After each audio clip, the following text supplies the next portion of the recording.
তো hello' friends welcome to my YouTube channel XYZ Assam. তো friends আজি এটা বিশেষ ইণ্টাৰেষ্টিং টপিক আপোনালোকৰ বাবে লৈ আনিছোঁ। আজিৰ ভিডিঅ'টো মই আপোনালোকক ক'ম যে হেণ্ডশ্বেক প্ৰথা কেতিয়াৰ পৰা আৰম্ভ হয়। ঠিকে শুনিছে ফ্ৰেণ্ডছ, হেণ্ডশ্বেক প্ৰথা কেতিয়াৰ পৰা আৰম্ভ হয় আপোনালোকে এই কথা কেতিয়াবা মন কৰিছেনে? তো ফ্ৰেণ্ডছ আজিৰ এই ভিডিঅ'টোত হেণ্ডশ্বেক প্ৰথা কেতিয়াৰ পৰা আৰম্ভ হয় এই বিষয়ে উল্লেখ কৰিম। আদিম কালৰ পৰাই মানুহৰ মাজত হেণ্ডশ্বেক প্ৰথা প্ৰচলিত হৈ আছিলে।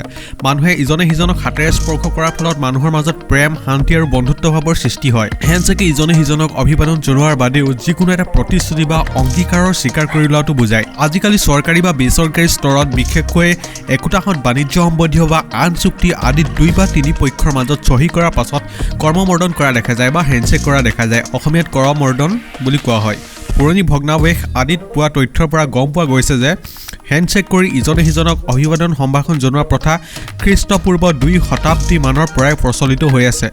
পুৰণি কালত এজন লোকে আন এজন অচিনাকি লোকক লগ পালে হাত এখন আগবঢ়াই দি বুজাবলৈ বিচাৰিছিল যে তেওঁ কোনো শত্ৰু নহয় বা তেওঁৰ হাতত কোনো অস্ত্ৰ নাই। তেনে অৱস্থা বুজাবলৈকে হয়তো আদিমবাসীসকলৰ মাজত হেণ্ডশ্বেক প্ৰথা প্ৰচলন হ'ল। ব্ৰিয়ান চাৰ্লছ বাৰ্কি নামৰ হেণ্ডশ্বেকৰ বুৰঞ্জী লেখা লোক এজনে কয় যে হেণ্ডশ্বেক কৰা প্ৰথাটোৱে 19 শতিকাৰ পৰা মানুহৰ মাজত অধিক সমাদৰ লাভ কৰিবলৈ আৰম্ভ কৰে। তো thank you so' much friends, ভিডিঅ'টো ইমান ওভাৰ চোৱাৰ বাবে। তো আগলৈ এনেকুৱা ধৰণৰ নতুন ভিডিঅ' পাই থাকিবলৈ প্লিজ চেনেলটো ছাবস্ক্ৰাইব কৰি থওক। Thank you so' much friends, bye bye, see you again.